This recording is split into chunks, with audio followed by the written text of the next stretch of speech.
many people kind of make the mistake of thinking about, and understandably, thinking about purpose and meaning with like that capital P or capital M, and there's like one purpose or one meaning.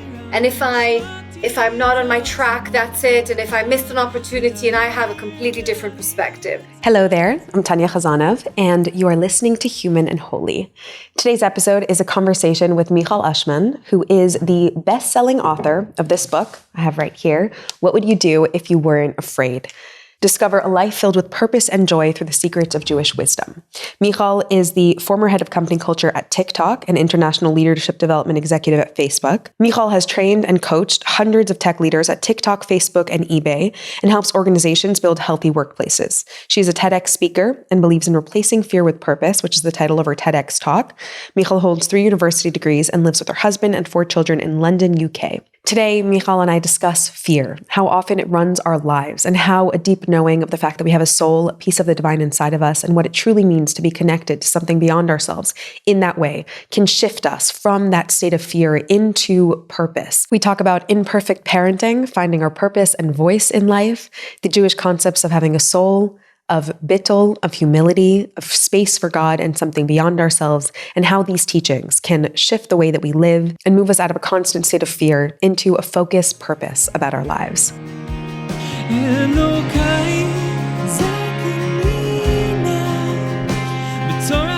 Michal, welcome to Human and Holy. I'm so excited to have you here today.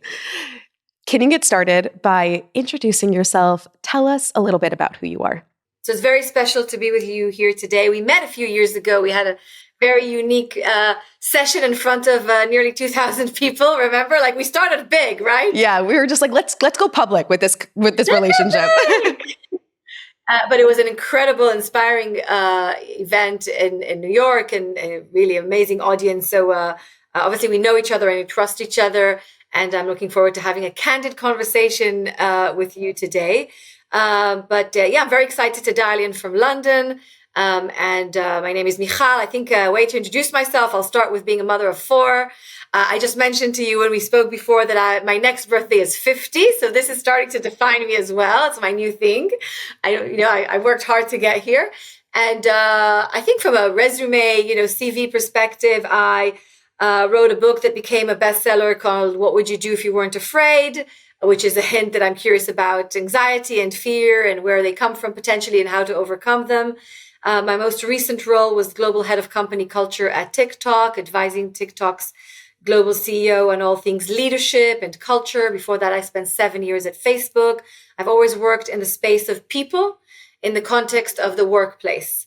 And most recently, I'm just curious about people generally at work and also at home, with themselves, but kind of my area is career and leadership and those subjects. Oh, wow. You wrapped it up in a nice, beautiful bow. Let's get started with talking about what would you do if you weren't afraid?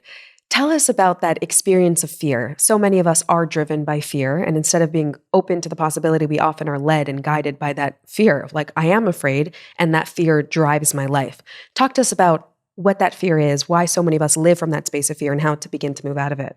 So without going into too much detail, there is a difference between fear and anxiety. And I know that we often kind of use either words, but they do mean different things. So to really simplify it, the way I understand it, anxiety is the fear of what if something happens. So it's the fear of something going wrong. It hasn't gone wrong yet, but I'm anxious. I'm worried that something might happen. So, for example, if you have an exam and you're studying for the exam and you're anxious you're going to fail, you haven't failed yet, and hopefully you won't, but maybe you will. And what is failure? That's another subject we can talk about. But anxiety is the fear of what if something goes wrong. And many people who had certain life experiences, difficult ones, like I'm sure women that are going to listen and watch us, and I can speak for myself. I had a lot of enough challenging experiences in my childhood. I think that made me potentially an anxious person. So I became worried about something bad happening. So that's kind of anxiety. And fear is something that is more immediate. It's like a lion is chasing you and you're running, to save your life. So fear is something much more immediate, the real danger in front, or like it's happening. And then the anxiety is more of what if. But obviously, these two can kind of, mishmash into each other based on what kind of life an individual had, or the experiences or the thoughts that they have. In the book, What Would You Do If You Weren't Afraid? I just try to normalize the fact that you can be successful and have all these degrees, or like if you look at my LinkedIn profile, you'll think, oh my gosh, she's winning life. She has all these university degrees, works Facebook, TikTok, eBay, always her hair done. She's great, right? And that's kind of the image that many of us, by the way, spend a lot of sometimes time and money trying to create. But no one really knows what's going on in the kind of the, behind the scenes, what an individual feels behind. And by the way, sometimes people themselves don't know how they're feeling.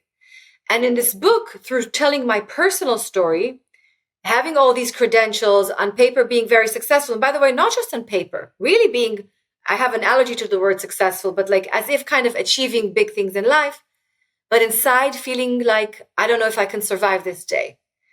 I don't know if I can make a basic decision, like allowing my child to go on a school trip. Every time my child grabs a grape, my assumption is that they're going to choke. It's almost like the first thing I think about is negative. The first assumption, if they're going to the school to a school trip, that on the coach, they're going to be an accident or terror attack, or they're going to forget my child somewhere. So, everyone's different, but I know as a fact that there's not a small number of people, and Jewish people specifically, and for many reasons, for very good reasons, that will be wired more towards concern and anxiety and what if something bad happens. What I try to do in the book is, first of all, normalize it. The second thing that I do, I spent maybe half a chapter telling how I try to deal with this anxiety and fear for most of my life, or once I realized how it's impacting me. And I say often when I speak in events in the world, around the world, I have the honor to speak with different communities and companies, that I looked for solutions in all the isms. Taoism, Buddhism, all the isms I could think of. The only ism I never considered to help me deal with these fears, with assuming that something bad is going to happen every single moment and think that I can control it. The only ism I discovered at the age of 39, 10 years ago, that can help is Judaism.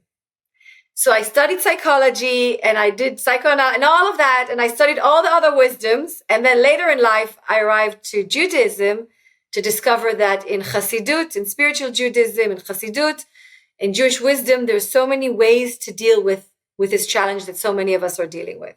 And what was that? You first of all, thank you for sharing that experience and being in a position where, we spend so much time crafting that image of perfection, not just for others, but also for ourselves, to feel like we're okay and we're safe and we're successful in life. And to be in that position and to still have an inner experience that's so challenging, to be so afraid at every single moment.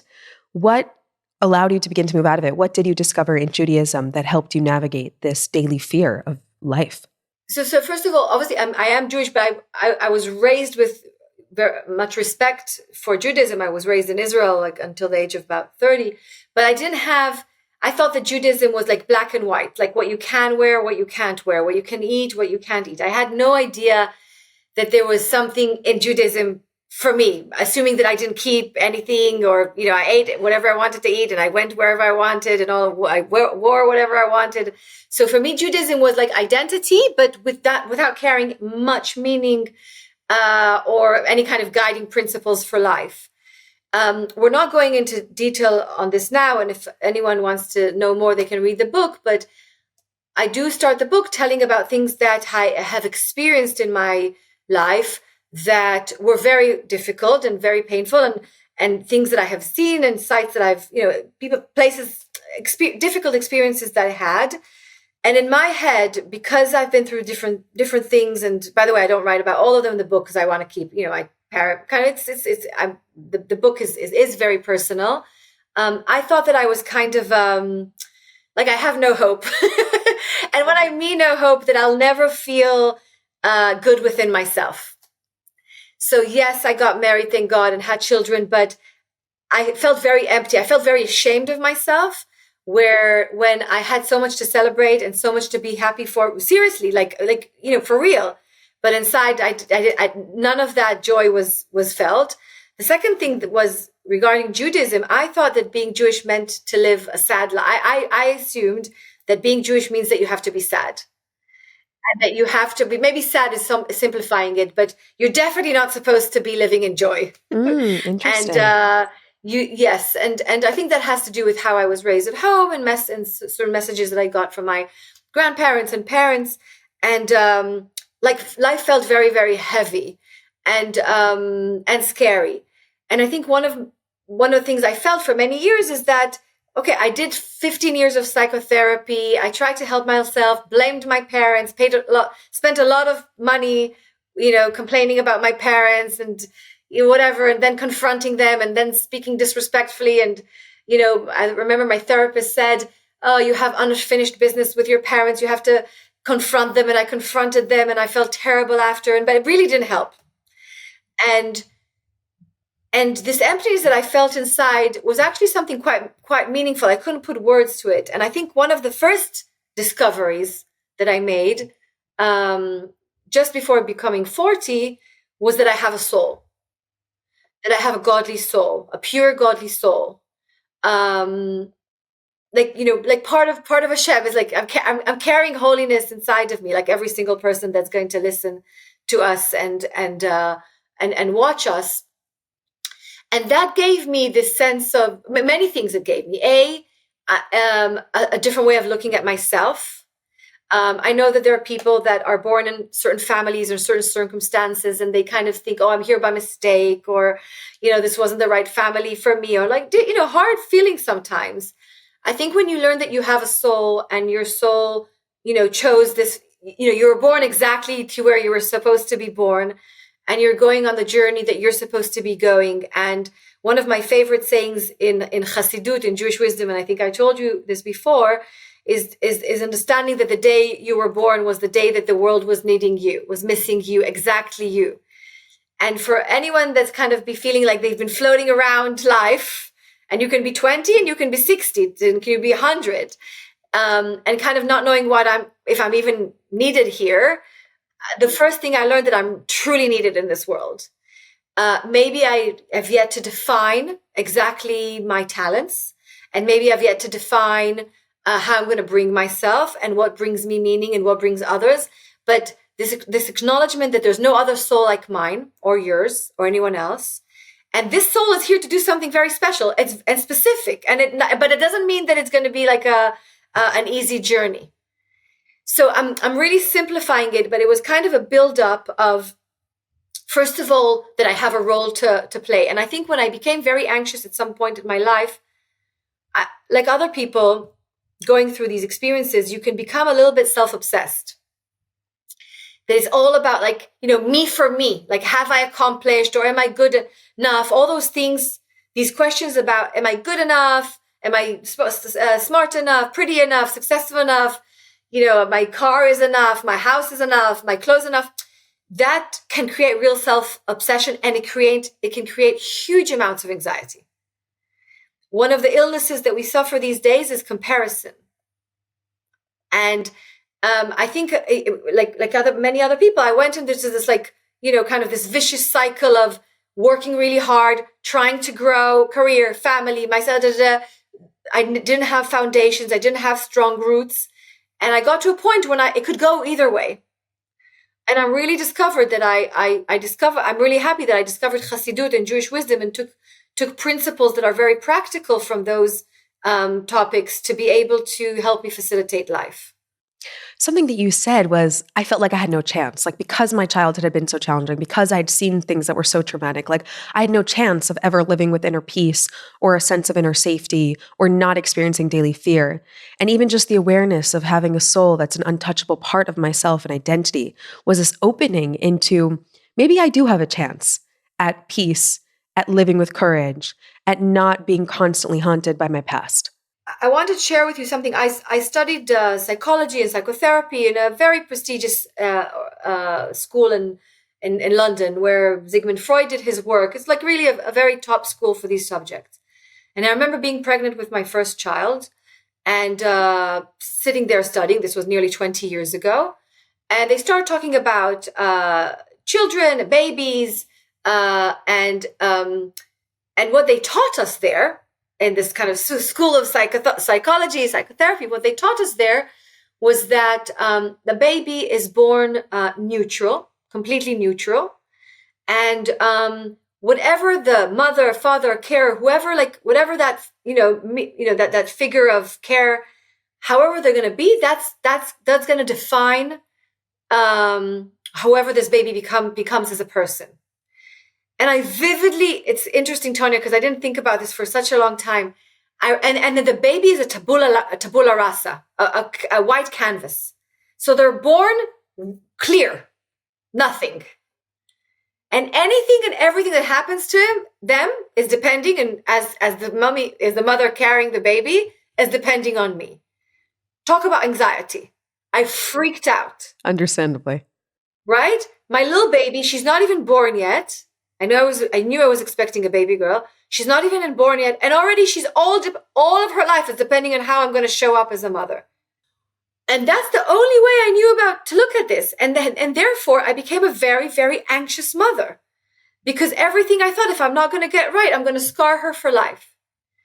And then many years after, I learned a completely different perspective from Jewish wisdom, and specifically King Solomon. But it's not, like, I think that King Solomon was the first person that kind of gave, obviously the wisest person on earth, gave advice to parents, saying that a child has its way already. Like you're born, the baby that you give life to, it has a soul.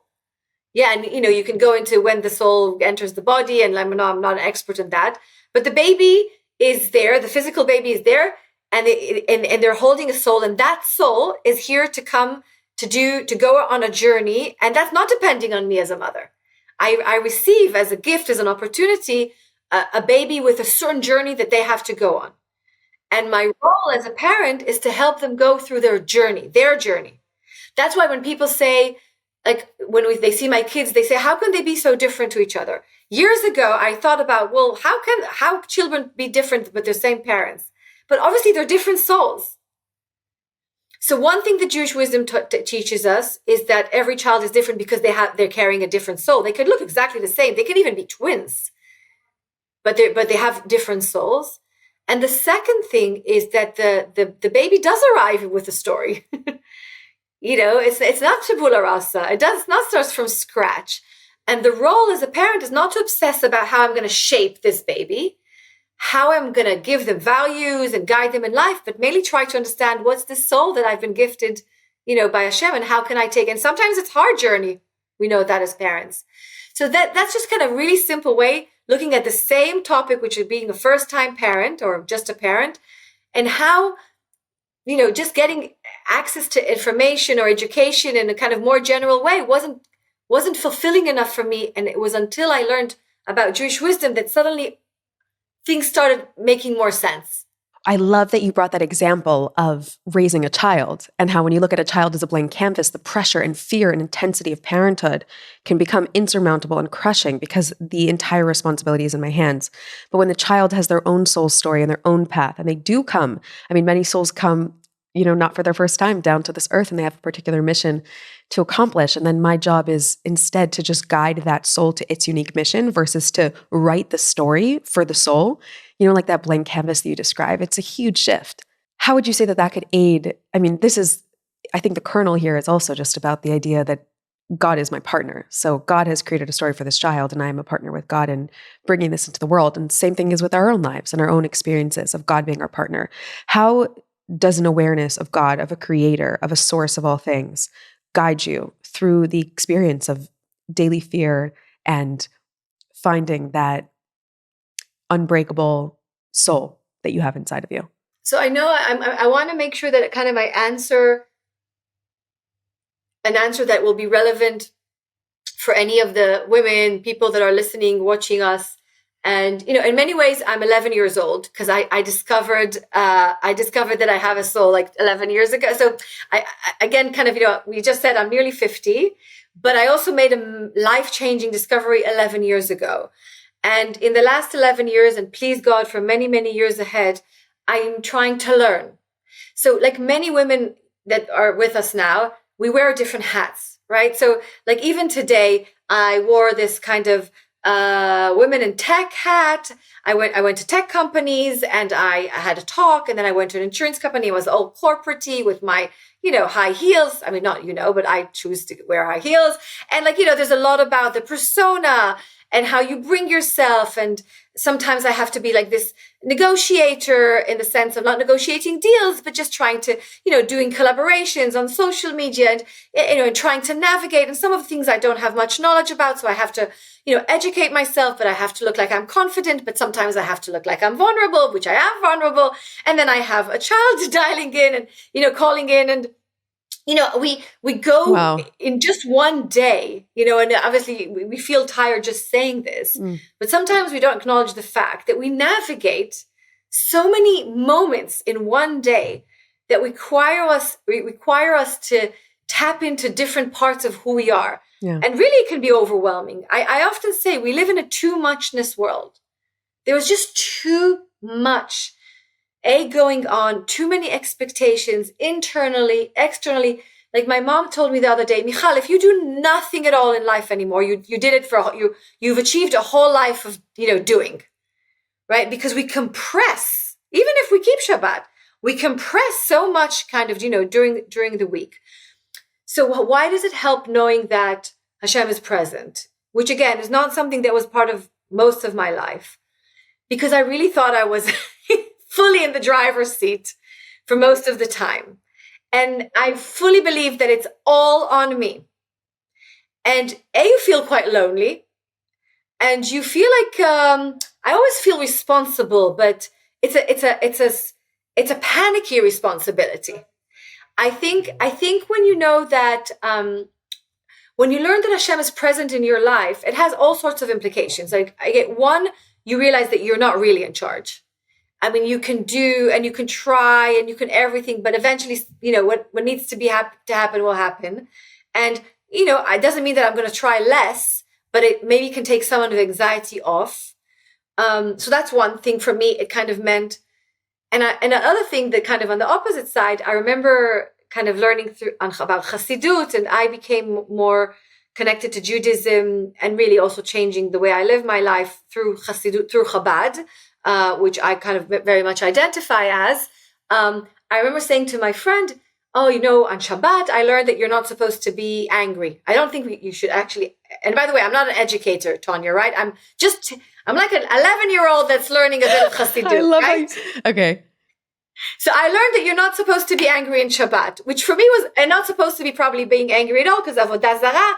But you know what? I can't do the 7 days. I'll try them. Try once. And my husband and I fell in love with that you're not allowed to be angry.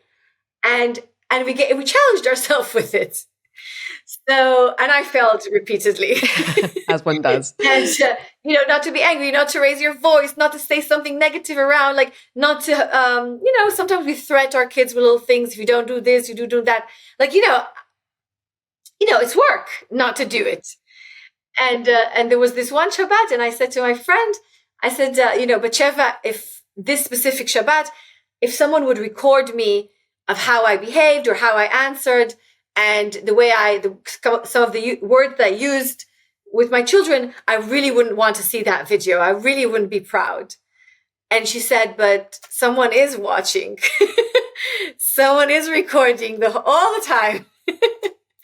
Maybe Hashem's not going to show it on a reel, but it's been, someone's with you. And it was very interesting to think about life that way, not in a scary way. And thank God I never take any of this. And just like, there is someone, and I think it's helpful actually when I can say as a mom, if I think about, if someone's watching me and if I see things through those eyes and I'm not going to be proud, maybe I should change my behavior. Right. So it's like the small, mighty things that become part of your consciousness that as someone that's not in this will never think, they'll just think it's just me. Suddenly it's not just me. And it's also beautiful to bring it into my marriage as well, our marriage. In what way does that play a role in your marriage? for anyone that wasn't brought up like, religious, like it's everything is like, many things are different. Even from the wedding itself. So again, Tanya, I never spoke about these things, so I'm kind of the first time, but I had a party wedding. Okay, my wedding was just a party with a rock star that came from Israel, and like, rock star, like pop star, whatever, and lots of people and lots of food. But I consciously didn't sense spirituality in that event that we had. Not much preparation. It's more about the dress, and which is also fun, and I couldn't stand my dress. But then when I went for like my first Hasidic kind of wedding, my jaw dropped. Like I couldn't stop crying. I could not stop crying. So just something as an anecdote. My husband and I, when we got married, in the morning we had a massive meal, both of us, and suddenly you realize that in Hasidut, or a very religious, your wedding day is it's a day that many people choose to fast until, mamash the chuppah. And how serious, like I walked to my chuppah, I was like jazz hands, and like they walk with a sense of seriousness, like it's a Yom Kippur, like in a from a holy, and that makes so much sense because marriage is holy, So I'm talking about also external things, but they're very symbolic and a deep meaning. Like, what kind of meaning do you give your life? And what are the most meaningful things in life? And how seriously are you going to take them? And how much of you are you going to invest in them? And I just thought that it was beautiful to see those weddings, which were different. And I felt like the couple really prepared. I had to catch up after. That's fine. Everyone has their journey. But I just thought it kind of, I got hooked for the sense of respecting the things that really matter in life. I'm not saying that I didn't respect my marriage, chas v'chalila. I'm in awe with my husband and our marriage and all of that. I just think it sets you up for like a certain way of looking at family life and relationships. I love that example, and juxtaposing a wedding that's a party versus a wedding that's a spiritual experience, and how it highlights the depth of the union that's happening.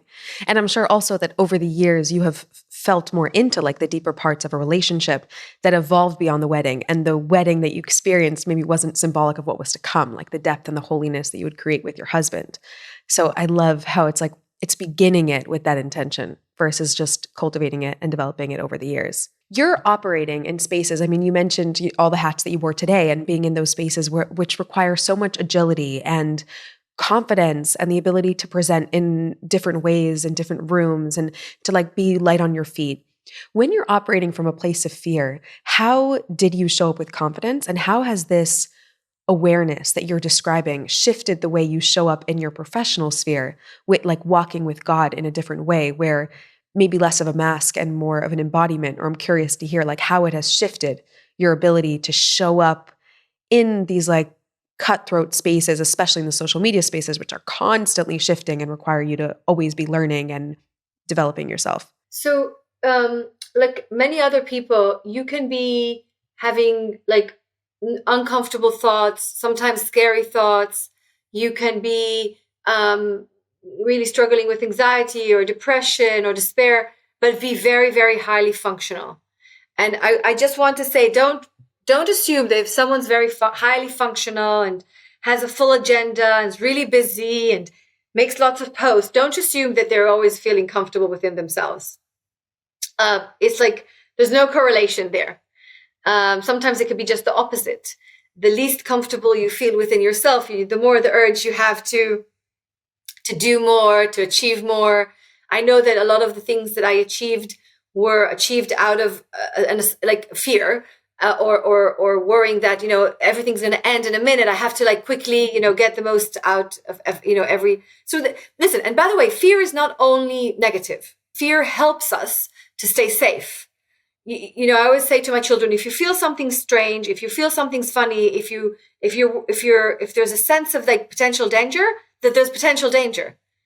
We also have to trust our instinct and our gut feel and all of that. So fear is not fully a negative thing, right? If there's someone in the house, a guest or a family member, or you will go to a friend and someone's starting to behave in a funny way, and I speak now as a mother of girls, then yeah, don't be next to that person, and actually come home. So fear is not always a negative thing. I think if it becomes a big part of your life, it really wires who you are, then it can really affect your well-being and all of that. But many people that are very successful, you would never know what goes through, how they're feeling. Personally, because being in the workplace and working in these tech companies allowed me to bring to life a lot of my talents, my kind of natural talents, and which I felt quite comfortable and confident about. The workplace wasn't a scary place for me. It was more is more like life overall.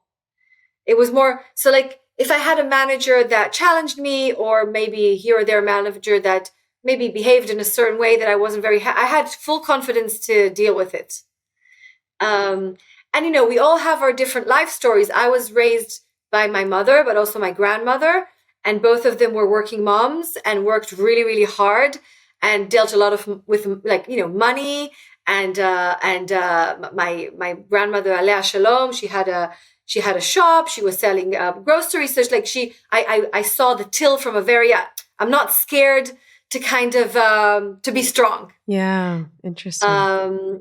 So it's kind of a combination, but I would say that if anything, now kind of living more in Hashem and Judaism be part of my life, if anything, that it really kind of, the first thing that helped me in all of kind of my life overall, but also my professional life, is just keep perspective, which is something that many people find hard, just to keep perspective. Often when something happens at work or in your career, people kind of give it, and of course, for all understandable reasons, also from parnassah, for income, but sometimes we allow our kind of professional lives to take like a really massive part of our life, which I get, profession is critical and work is critical.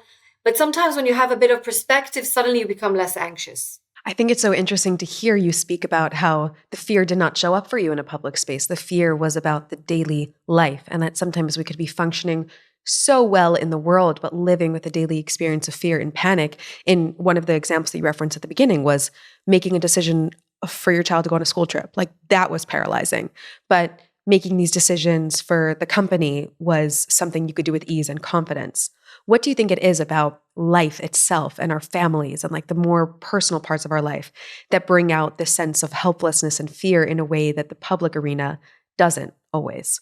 I think it's like from the consequences. Like if I make a bad decision at work, yes, it will be embarrassing. Yes, it could have some consequences, but no lives will be, it's less, it matters less. So at least to me, it mattered less.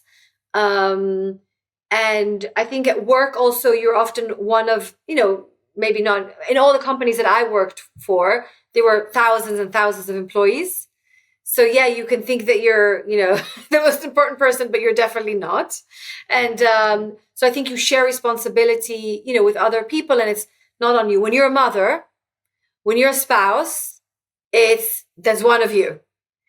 And your children and your partner and your best friends, they come to you and they trust you for the best advice and the best guidance. So how would you not feel, responsible? And also today, I think being a parent is really hard because, often when I speak with my mother, she's like, if I had to deal with all of this, I wouldn't know what to do. You want to be firm, but soft. You want to be thoughtful. You want to be a friend, but there's so many things that you try to be as a parent. And that's why many parents lose their way, because they actually, without even knowing, they're ditching the parent role and they're becoming the bestie role. And children really don't need parents that are besties. They just need parents that are parents. So many of us are also kind of losing our way with good intent. And that can also cause anxiety. How many parents do I speak with, and they just don't know how to be themselves? They don't know what to do. They'll take guidance from ChatGPT. Do you know how many parents take guidance for raising their children from ChatGPT? Okay, the tool is going to improve and hopefully you'll be able to get, really professional advice. But also lots of parents don't trust themselves to make the decision. All parents have those moments in parenting that they need advice, and that's fine, that's normal, that's great. But it's about having that ongoing confidence that you're in this role of a parent or a spouse and you pretty much know what to do. But we're in this world that more and more people feel like they don't know what to do and don't even know sometimes what to be. And that's quite overwhelming. So in that sense, the work can sometimes get take less space because there's more fundamental places to create identity and clarity.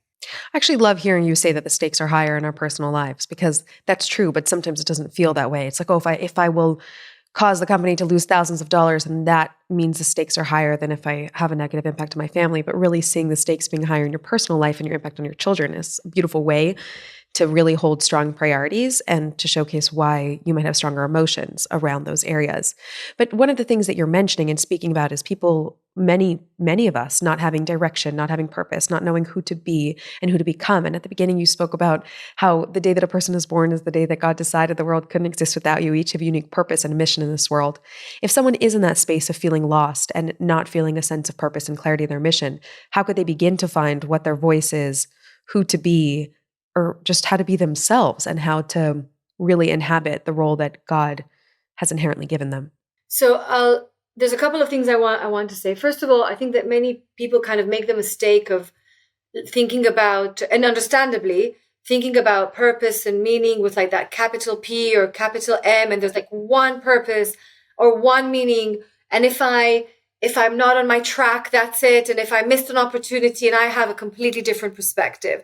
I think as a woman of faith, and as I learn, what our overall role here, and again, told you I'm not an educator, but if it's to create a place of dira b'tachtonim, to Hashem, you can say that that's the overall task. So I'm not talking about the big, really capital P purpose that we're here. I'm talking about more kind of everyday way, whether it's career or life or all of that.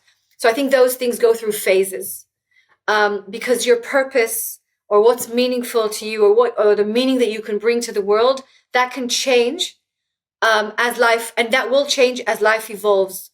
When you go through different ages or different transition periods in life, what was purposeful for you as a 16-year-old is not what's going to be purposeful for you as a 30-year-old. And it's not just about age; it's about what you go through life and the different transitions.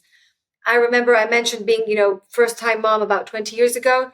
The only thing that was meaningful was to keep that baby alive, to feed her on time, and for her not to have any, nappy rush. And that was my goal, And then like the months went by, and suddenly inside of me started a kind of awakening back. I miss work. I miss my team. I miss facilitating a session about leadership, right? So that what was meaningful and purposeful and gave me energy kind of transitioned. It didn't mean that it never meant that I ditched my daughter, but suddenly it didn't become the most urgent, high priority. So you can also have a couple of things that give you meaning and purpose, and you need to be allowing yourself to kind of dial up and down.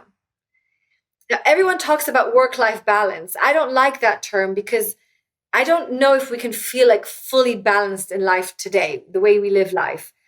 But this sense of work-life integration, which is about having different purposes, different things that matter to you in life, professionally, personally, and allowing yourself to kind of navigate between them, do all of them good enough. I think because we're often obsessed about doing everything in a perfect way, we get overwhelmed, we disappoint ourselves, and we don't enjoy life. So this whole kind of mini disease of perfectionism is also not helping us. I'll be the first person to raise my hand when I need help. And I know as a fact that many people, women that are going to be listening to us today, they don't. So if I had to ask like one behavioral shift out of this session that we're having today, allow yourself to ask for help. And if you don't want to call it help, call it whatever you want, for other people to be there with you and for you. And allow yourself to realize that to excel on all fronts is impossible. The only person that's going to be heartbroken from this is probably you. And that good is good enough. And the moment I made that switch, realizing that good is good enough, The moment I realized that I'm not here by myself, and Hashem, like, and some things just won't happen because they were never meant to be. And, all other things that we can't mention because we have time limitation and all of that.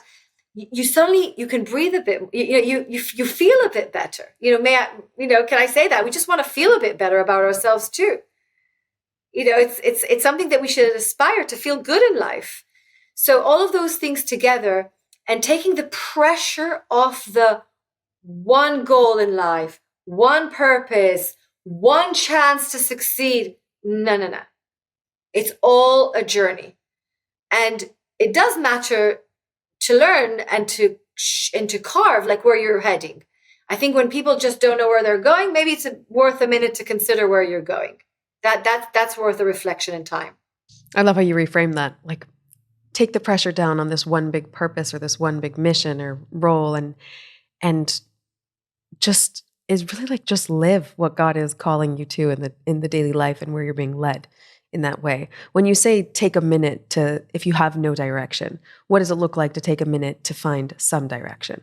So I think, unfortunately, sometimes when we feel like we don't know what we're supposed to be doing or what we're good at, sometimes, and social media definitely doesn't help, we look outside. So let's say I feel like I'm a bit lost, or I don't know where I'm heading, or I don't know where to. So sometimes the easiest thing is just to grab Instagram. Don't. Because you're going to be seeing what potentially, maybe not for sure, gives joy and meaning and success to another woman. It's not you. She doesn't have your wiring. She doesn't have your talents. She's not with she doesn't have your fact. She's just another soul, another person. So what I'm trying to say that sometimes when people try to figure out where to go, they look external to them. What does great look like for someone else? That can very often get you to like the journey that is not yours. When I mean take a minute, and that doesn't mean that you freeze or you have to go to like meditate somewhere in the Himalayas. If you want to, I've never meditated myself. I'm sure it's great. It means take a minute to just actually start from your soul. When you're lost, the safest place I think to start looking for is within yourself rather than external or, all of that. So take a minute to be very honest with yourself about what makes you you. And listen, we didn't talk about the fact that I've coached hundreds of people during my life professionally, in different companies. How many people have I seen that look successful, that earn a great amount of money, but inside they don't feel fulfilled. And I don't know how happy they are. And the whole coaching was about to discover what matters to them. And then some of them made like, changes. I'm not suggesting that you need to make a change for the sake of change, but it's very possible that you're even on paper successful, but you're not feeling fulfilled. So one of the things you can do is like spend some time with yourself or with someone's help to try to understand what are the skills, what are the behaviors, what it comes to you quite naturally. I'll give you an example. For many people, public speaking is the most scariest thing. It's like people are more afraid of public speaking than to be, attacked by a lion. Like there was a research on that actually. They'd rather be attacked by a lion than to stand on stage. Literally. And many people, when they have to speak in public, or say something in front of, people in the company, they sweat, they panic. It's like their biggest nightmare. So they'll avoid leadership roles. For me, standing in front of, and I had the zchut to stand in front of 5,000 shluchot a year and a half ago in New York. It felt like that I was born to be on that stage. Wow. And I'm telling you, I did much, much smaller talks in my life, obviously, because like not many people speak to 5,000 people at a go, very, very often, maybe Tony Robbins. Okay. But I prepared, thoroughly for that talk, but I'll always remember the moment I was walking on those stairs, going up to the stage, standing in front of 5,000 shluchot I know a good number of them and I admire them for their work. And my heart was going, I was really, worried about this before, but the moment I went on those stairs, I was like a butterfly. Like I just floated on the stage. I had all the words in the script. I didn't really need them. I was where I was supposed to be. And for another woman, that's like the idea of a nightmare. For me, the idea of my nightmare is you give me an Excel sheet with a lot of data and you start asking me to break that down and to try to analyze that data and try to, figure out. No, don't. I can't. I mean, if I had to. So I'm saying, and then if you need to pivot your career and life based on those qualities that are, how they say, like if you're gifted by Hashem by Aleph, that's your Aleph, that's your strength, that's your skill, that's probably where you should be. So, and unfortunately, some people feel like they have to be something else. From ego, from Yetzer Hara, to impress, and then they're not going to find much fulfillment and joy, and maybe not even the success that they're hoping for. Because it's hard to fake it in that way. You can fake it, but you'll know how you feel inside. You can fake it. Faking it is not that hard if you choose to. But it's about, did Hashem bring you here to fake something? Like, for example, sometimes I speak with teachers and I'm in awe. Like, I'm like, oh, you fulfill all the things that I try to coach, do meaningful work, help shape people's lives through the lives of the young people. They're shaping families' lives. They're shaping for the future because these children will become, family leaders and company. You're like doing tikkun olam through injecting, Yiddishkeit and education to these children. But for many people, being a teacher is like, they think of it as like a hard job, sometimes not paid very well, but I see it as a completely different light. I think it's a very challenging role. I think it's becoming more and more challenging to be a teacher. So I'm saying, try to be honest with yourself. If you have a special talent of teaching, if you have a special talent of influencing people's lives, why would you consider any other journey, any other track? Maybe try to maximize that talent that you have. Maybe try to scale it. Maybe try to teach other. But you know what I mean? As opposed to trying to do something very different. So I'm a huge believer that eventually you'll go back to what you have a natural talent in. Oh, I love that. I think that's like such a good way of putting it. You can kind of, sometimes when you're looking to model your life off of someone else's life, that's when we end up disconnecting ourselves from our natural strengths. But then over time, I think as certain masks fall away, we end up going back to what we're naturally good at and what we naturally feel like a pull to and call to, even if it isn't something that's so glamorous. I met now someone that I knew he wanted to become a psychologist, but he went to become an investment banker. And now he left banking after about 10 years. Possibly he made enough money not to worry about it. And now, he's creating an app connected to psychology. So it doesn't mean that you have to be mamash, exactly that one thing. But if there's a subject or there's something that you're very passionate about, you feel it. How do you know if you're passionate about something? How do you know if something is like your true kind of pure talent? Which obviously, if you have a talent, you also have to develop and educate and build a muscle. Sometimes a hint to what we're really good at or what we're very naturally gifted is like when you're doing that thing, if you're reading about that subject or you're doing that thing, it feels like the time is like going, you don't realize how time flows. And also it feels effortless. It feels and you're in flow. Those are like little hints that you can try, like during the week, try to think about when you're driving, what was it that I did in the last 4 or 5 days that just felt right? What were you doing when it felt easy? Maybe not easy, but just felt like you were doing what you were born. And we don't have that all week long. Don't get me wrong. I do things that I don't want to do. Maybe that I don't get much joy. But if you're spending most of your professional life and personal life not feeling in flow, maybe it's worth kind of pausing and reflecting and thinking about it. I like that. Like zoom in on those little moments that you've had where you didn't feel the time, where you did feel that flow. And those might be hints to where you can, areas that you can grow in your life. One of the ideas that you speak about in your book is the idea of Bitul and how this humility and the space for God in our lives can help us live a life of more meaning and purpose, and also one that's God-centered. I feel like it's really relevant to this conversation about finding our voices and our paths. I'm wondering if you could share with us a little bit about that idea and how it has connected to you to these themes that we're discussing.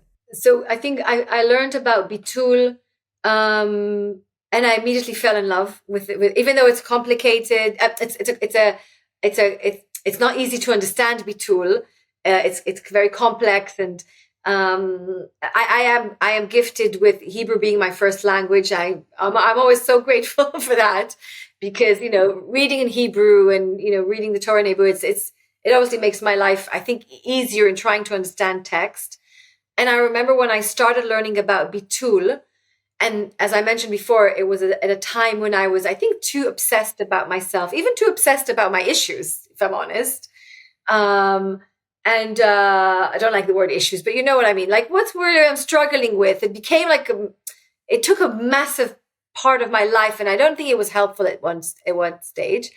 But I remember learning that in Hebrew, the word ani, me, and the word ein, which is ein, not existing. The word ani and the word ein comes from the same, like, three letters, aleph, nun, yud, and really became quite fascinated that you can kind of live in one of those two extremes, but you can also navigate between those, and that, okay, ani, we know what it means. Ani, and we're me. Where we live in an era that's all about us, right? How am I this and how am I that? Am I successful? Am I this? We spoke about it before. So I get the ani bit very well. And also all the self-help books, they're mainly about, like, you. Most of the self-development books don't talk about how you serve others. It's like you feeling better in yourself, which I'm not underestimating, but I'm just saying it really pivoted to ani. In many ways, our generation is more pivoting to, like, ani. And I became really fascinated by the idea of, like, ein, like, it's not about me. It's not about me. And thinking about not just me, but, like, thinking about what am I here to do and be for others. And you can say Hashem, and of course Bitul, and a lot of the ideas that I mentioned in the book, they're originally about the relationship that we have with Hashem, but also to take from that the relationship that we can have towards life and towards each other. And no, it's not always about you. And not all the roles and the moments that we play in life is about what do I get out of it. And sometimes it's actually not about you at all.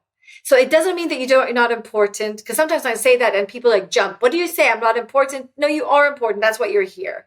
But it's not always about you. And playing that role in, like, being there for others or being there for another cause, it's actually really healing. It's very healthy. And I think that Judaism is very good, the essence are very good about that. And the idea of Bitul, again, I'm no expert on this. It doesn't mean kind of canceling yourself, like you're not existing. It just helps you look at yourself from a different perspective, which actually takes a lot of pressure off of you if you choose to. So anyway, these are very deep ideas, but I find them really helpful in today's life and the challenges that we go through. So you can imagine someone at TikTok living a non-religious, non-spiritual life, looking everywhere, dealing with challenges, mental, emotional, etc., but being successful, suddenly finding in Bitul, in Chassidut, in Jewish wisdom principles, practical principles that help navigate this. That was a life-changing experience for me. I love that. I love how you described the idea of Bitul and not being always about us. And I think that like feeds so well into what you said about taking the pressure off and a little bit more lightness in the way that we approach our roles in life, because I can show up with a sense of purpose and leaning into my gifts, but then there's a lightness and a pressure that gets taken off. I don't have to do it perfectly, because ultimately this is not about me. This is about like a higher mission and purpose and calling of my soul in this world. So it's a beautiful connection between what you said there about taking the pressure off, like show up with purpose, be intentional, and take the pressure off. It's not just about me and my own experience, but there's a mission beyond myself that I'm serving. And sometimes I know we're out of time, but I just want to say, this affects everyone. It can affect, like, a Chabad Rebbitzin, right? I have, friends that are Rebbitzins, and they're like, they're arranging events, and then they're not interested in putting it on Instagram. But then they think, if I put it on Instagram, more people will see it more. And like the pressure builds up. It's almost like today, not enough just to do the good stuff. Yeah. You also have to photograph it and post it.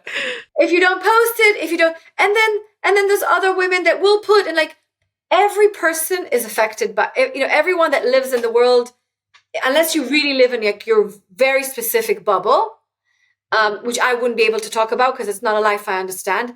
If you're living kind of out there with some technology in your life and some kind of social media and some kind of, this affects, also people that, that they're religious and they're spiritual and they're connected to Hashem, but it's affecting their lives.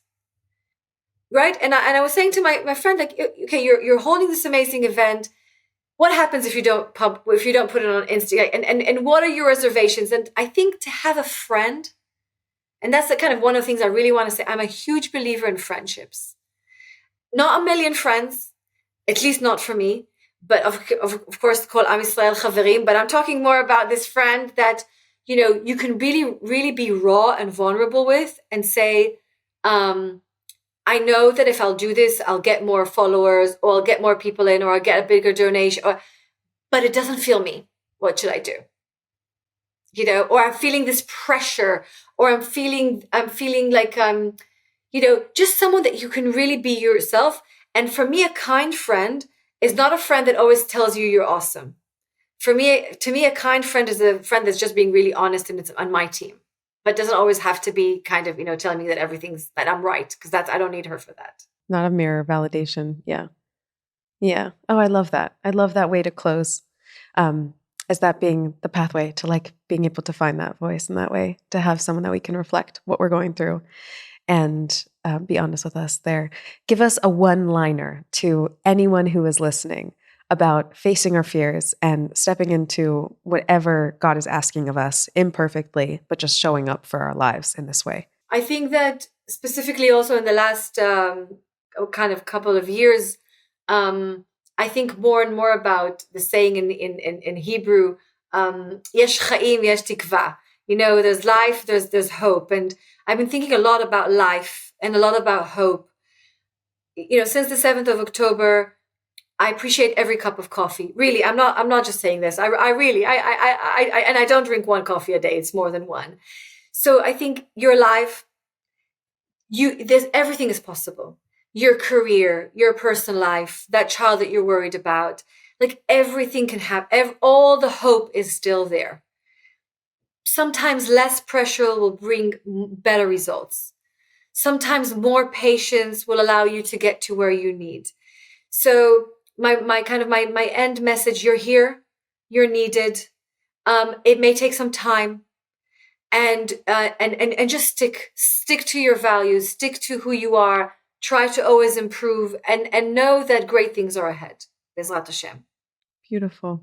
Thank you so much. This was such a joy. I loved getting this chance to speak with you. Likewise. Thank you so much. And thank you for everyone that's kind of listening and watching us. And in many ways, I had all those women and people in my mind as we were speaking today. Thank you so much for listening to today's episode. I hope you loved it. And if you did, feel free to leave us a 5-star rating or review. It doesn't hurt. Helps other people find the podcast. And it just shows us that you're loving the work they're putting out and appreciating it. If you would like to become a partner with us in bringing this work into the world, then visit humanandholy.com/sponsor. You can dedicate an episode, co-sponsor, sponsor a solo session, whatever's calling your heart. Thank you for being a part of this work and helping us bring it into the world every single week. We are just getting started in bringing the wisdom of Torah and Chassidus into the world in this unique, human, and holy way. Thanks for listening, and I'll see you next week. אלוקיי זכינינה בתורתך ובמצוותיך לחבר את נשמתי תמיד אליך לחבר תמיד אליך אלוקיי